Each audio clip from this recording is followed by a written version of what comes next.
Okay, so we have this function x squared. I know you remember how to graph x squared. 1, 2, 1, 2, 3, 4. When x is 0, y is 0. When x is 1, y is 1. When x is 2, y is 4. Would you agree with this graph? Between 0 and 2. Agreed? When x is 0, y is 0. When x is 1, y is 1. When x is 2, y is 4. We agree with this graph. Okay, let's suppose that we want to find the area under x squared between 0 and 2. So somehow I want to determine this area.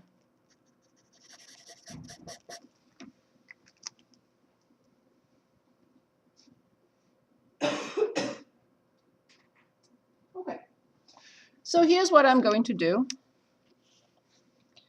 I'm going to enlarge that a little bit. I'm taking that out of there.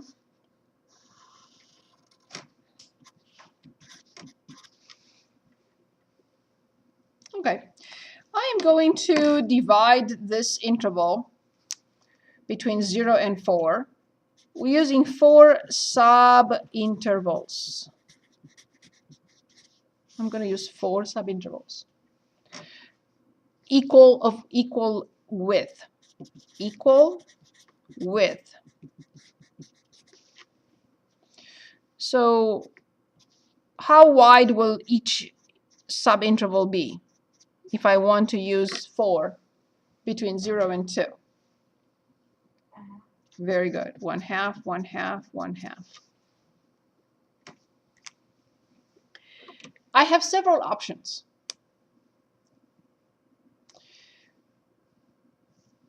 Here's my first option.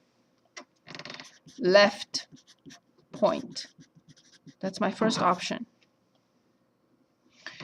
I will create a rectangle with base 0.5 and height, the function value at the left point. Well, this has no height. Then I will determine the next rectangle with the same base, the same width, but this time this is the height. I will create another rectangle using still the left point as the height. And the last rectangle using the left point as the height. Do you think that this area, this piece which is area 0, this piece plus this piece plus this piece, is it an underestimate or an overestimate of the actual area? Right, because I don't have these pieces. So I'm going to say the area with the left 4. Area using the leftmost point with 4 subintervals is approximately, this is not the exact area, base times height plus base times height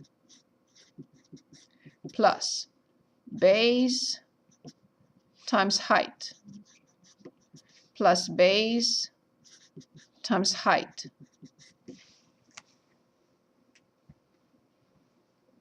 The width of this subinterval times f of 0 plus the width of subinterval times f of 1/2 plus the width of this interval times f of 1 plus the width of this interval times f of 1.5. Any questions? Okay, so I'm going to determine this. Now it's equal. It equals 1/2 outside. F of 0 is 0 plus f of 0.5, 0.5 squared plus f of 1, it's 1 squared, 1 plus 1.5 squared, which is 1.5 squared. So then 1/2, 0.5 squared is 0.25 plus 1 plus 2.25, and I get 1/2 to 3.5. So this is 1.75.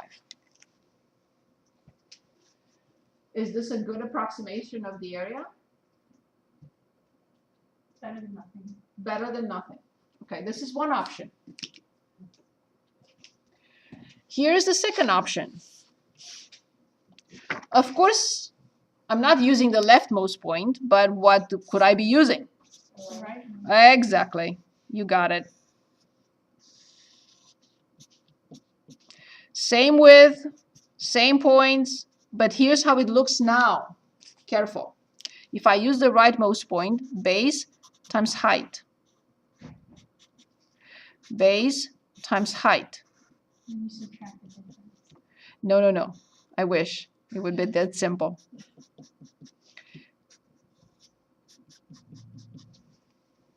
What do you think about this for this function, the rightmost point? Not for all functions, right? But for the function we picked, the leftmost point was an underestimate. What can you say about for this particular function if we use the rightmost point? It's definitely an overestimate. So the area with right 4, approximately, base 1/2, but this time times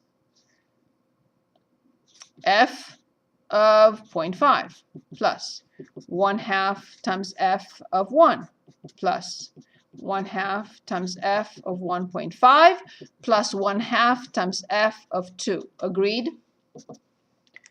So now I'm using this height at 0.5, this height at 1, this height at 1.5, and this height at 2.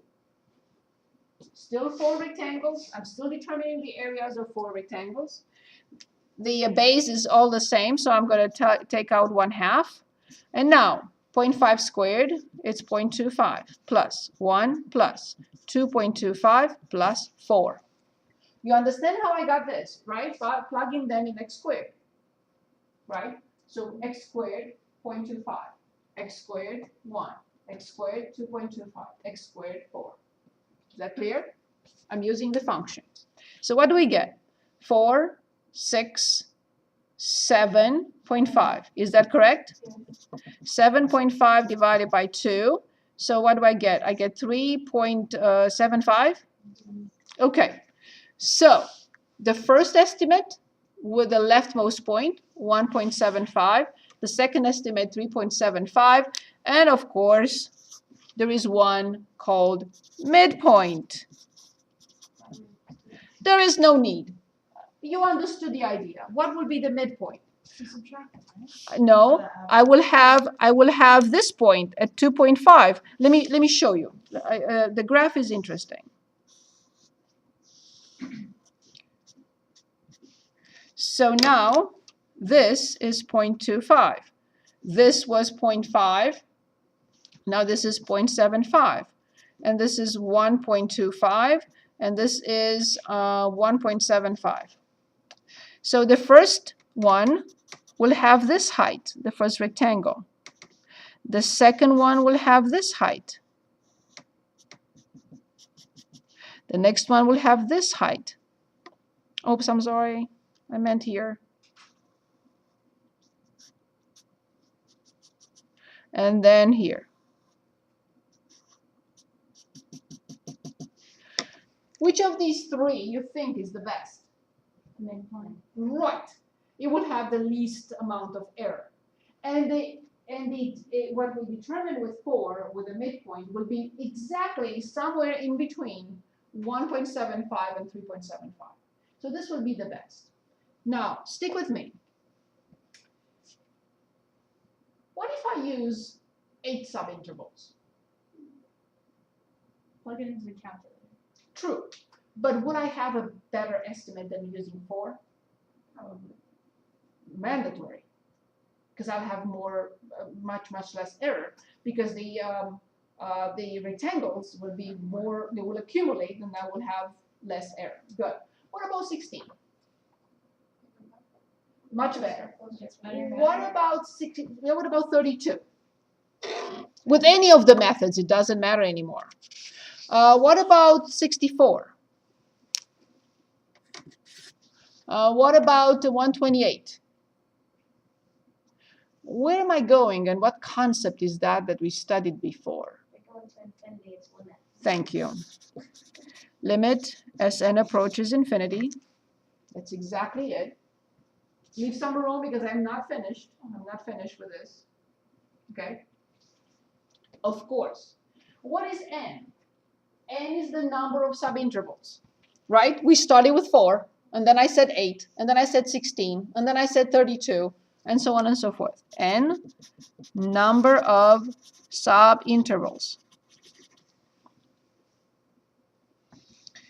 Now there is a notation that I have to explain what it means before I put it in. So we had a situation in which we had 1/2 times f of a, I'm just making numbers now, plus 1/2 times f of b, plus 1/2 times f of c, and so on and so forth.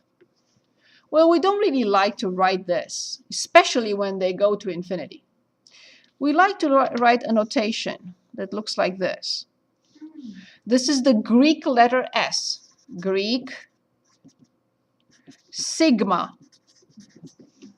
It's the S. Why didn't we use our Latin S? Why didn't we use this? Because it's not convenient. Because something is attached to it. And this would be more difficult than this. So I have to say, instead of adding all these, I have to say that this is the sum, starting with the first subinterval, ending with the last one, of something. So the notation is the lower index, I equals 1, which means from the first subinterval. And how many subintervals we have? 4. N, right? From the first subinterval to the last one. But what do we add? What do we add? What is this? The width of the interval. What is this? The height of the rectangle. That's what I have in there. Here's how I'm going to write it.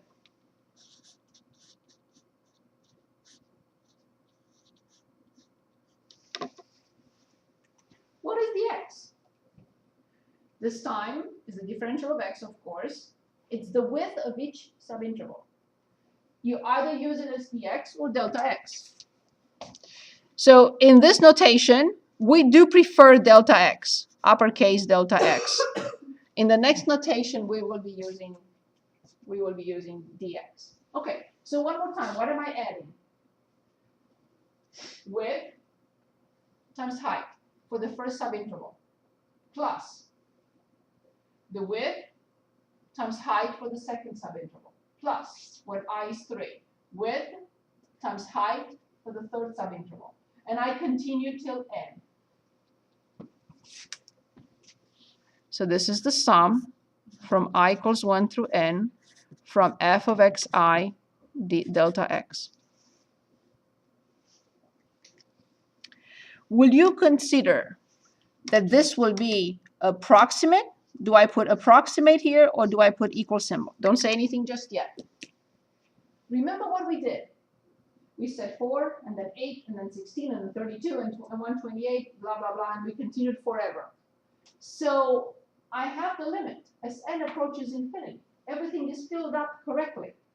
From the sum of all the areas, base times height, plus base times height, plus base times height, plus base times height. So will that still be an approximation, or would it be for sure equal? If you're going to infinity, it would be equal. Absolutely. This is the exact area. No approximation anymore. We fill it in completely. This has a name. It's called Riemann sum.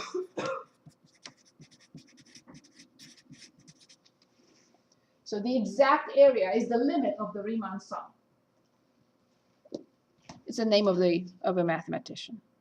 I like Riemann. That's his name. Good. So now we are not going to do this. Maybe for 1 or 2 examples I'll show you. But here is another possible way. This is still the same. This time we are going to use the Latin S, but we're going to stretch it. It's not going to be a normal S. It's going to be a long S, like this. This is style number 4. No, this is the same thing with the limit of the Riemann sum, calculated in a different way. Okay. So what do you think I'm going to have here?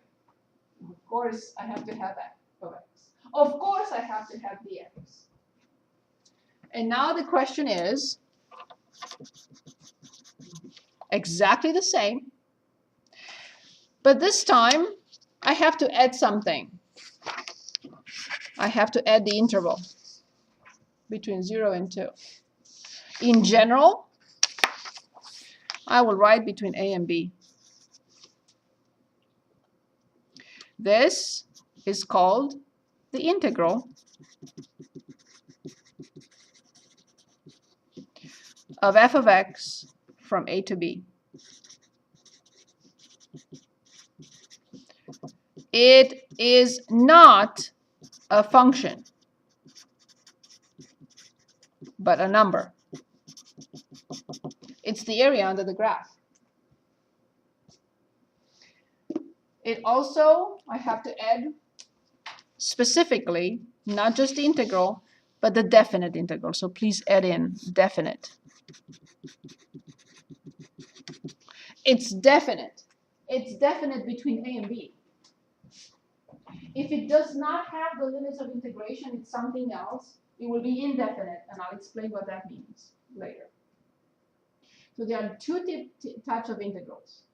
Definite, that has limits of integration, and the indefinite that doesn't. So this is not going to be a function, but it will be a number. Okay. So we are very limited when it comes to finding the limit of the Riemann sum for different functions. This is a much easier way to determine the area under a graph. But how do I determine this? This is more sophisticated. But how do I determine this one? I keep saying it's easier. So now, how do I calculate a definite integral?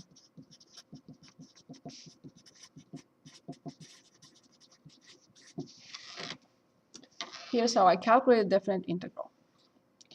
The integral from A to B, from f of x dx. What did we say was the most general antiderivative of f of x? Notation? Thank you. From A to B, which means f of B minus f of A.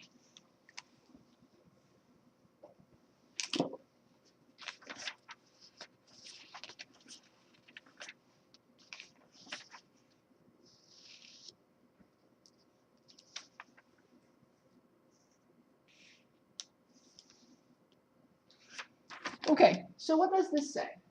I can determine the area under a graph, and you can say, why are you even determining the area for a graph? Here's why. If I'm given, this is important because I'm sure you're thinking about it. If I'm given a function, this is the function, let's say, between A and B. This is the velocity. How will I determine S of t? You can say you are using the antiderivative, you find the antiderivative of this. But what this means is this area. That's what it means.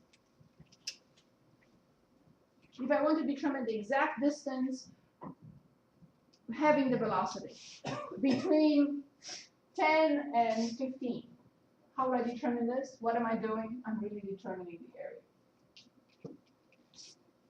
The antiderivative of v of t will be the area under the graph of v of t between A and B. That's why we're trying to do that. So what does this mean again? if I want to calculate this definite integral, all I have to do is find the antiderivative of f of x, which I know how, and evaluate it at the lower limit, evaluate at the upper limit, and subtract them only and always in this order, f of b minus f of a. Let's look at an example and see how this works. Page 390. A very simple one. Let's say 36. The integral from 0 to 5 from 2x plus 5 dx.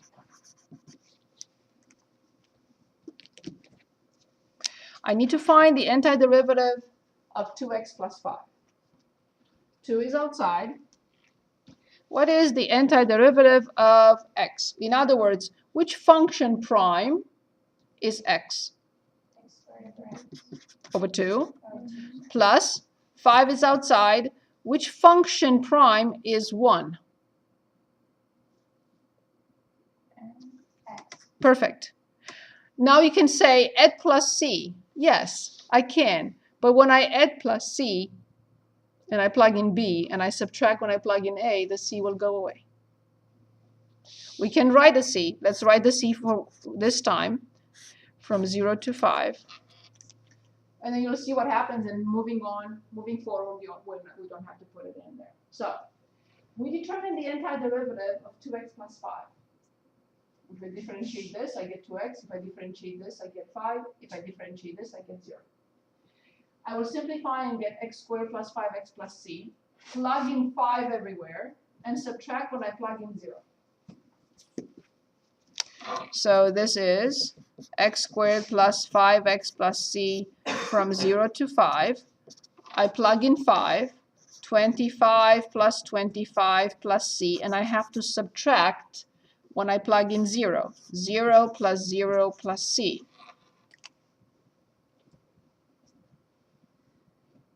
But 0 plus 0 plus c, I have to subtract c, which will cancel this.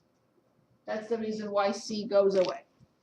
So then the answer is 50. So if I want to, if I want to determine the area under the graph of 2x plus 5 between 0 and 5, I know the area. It's exact. No splitting into subintervals. No adding areas of rectangles. Nothing. It's 50. Let's go back now and determine that area that we struggled with. And we didn't struggle, but we looked at, right? We looked at it 3 different ways. And we didn't get an exact number. So we want to determine the area from 0 to 2. This is the area from 0 to 2 from x squared dx.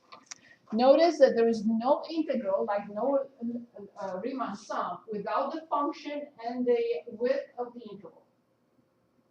You cannot write the integral from 0 to 2 from x squared. This is still width times height, plus width times height, plus width times height between 0 and 2.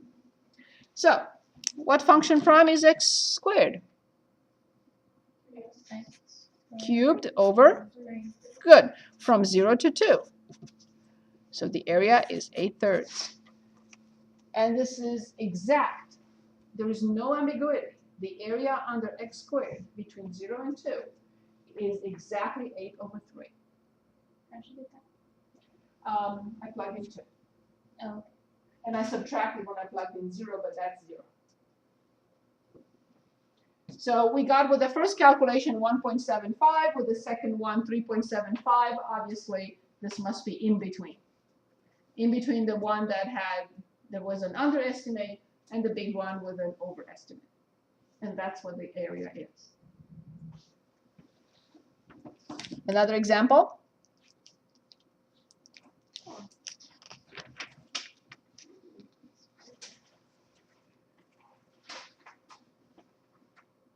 This doesn't seem nearly as complicated.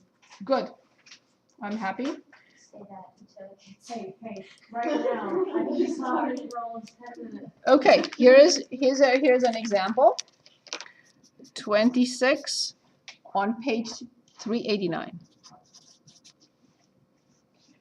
Total cost from marginal cost. Soulful Sense has found that the marginal cost of producing X ounces of a new fragrance is given by. What did I do?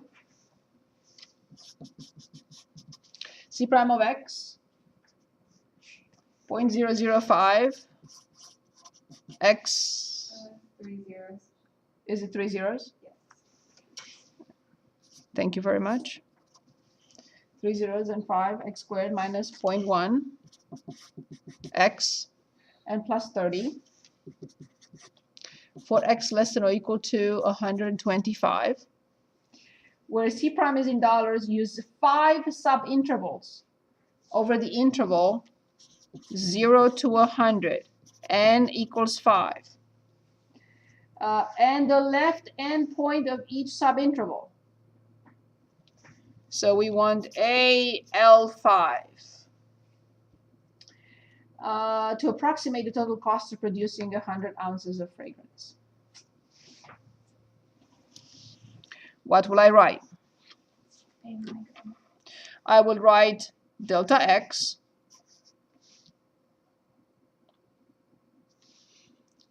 when I split the interval between 0 and 100 in 5 subintervals. I have 0, 20, 40, 60, 80.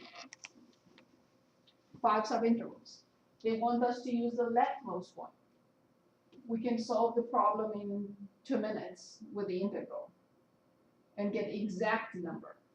But let's do this with at least one example with the subintervals, and then we'll determine the exact. No problem. So this will be delta X, which is definitely 20, right? And that's why I pulled it out. And then this one will be f of 0, because it's a leftmost point, plus f of 20, plus f of 40, plus f of 60, plus f of 80. It's the leftmost point. So this will be 20. So f of 0 plus f of 20 plus f of 40 plus f of 60 and plus f of 80. And this is it. So then the area, the approximate area, will be 20 times f of 0 is 30 plus, I don't know f of 20, I have to calculate, f of 40, I have to calculate, f of 60, and f of 80. With a graphing calculator, please. Let's punch in these numbers. So first go to y equals, clear, and put in 0.0005 x squared and minus 0.1 x and plus 30. And second and table, I want 20, I want 40, I want 60, and I want 80. So I'm adding 30 to 28.2 to 26.8 to 25.8 and to 25.2. Let's see what we get. So I have 30 plus 28.2. If you have this number, don't torture me. Oops, what did I do? So 30 plus 28.2 plus 26.8 plus 25.8 plus 25.2. Of course, thank you, times 20. And that's the area, 2720. That's the estimated area, right? The estimated area, that's why I put the squiggles.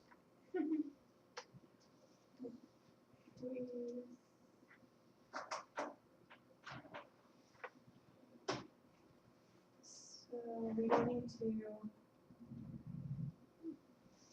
2720. Any questions so far? Okay. I want the exact area because now I know how to do it.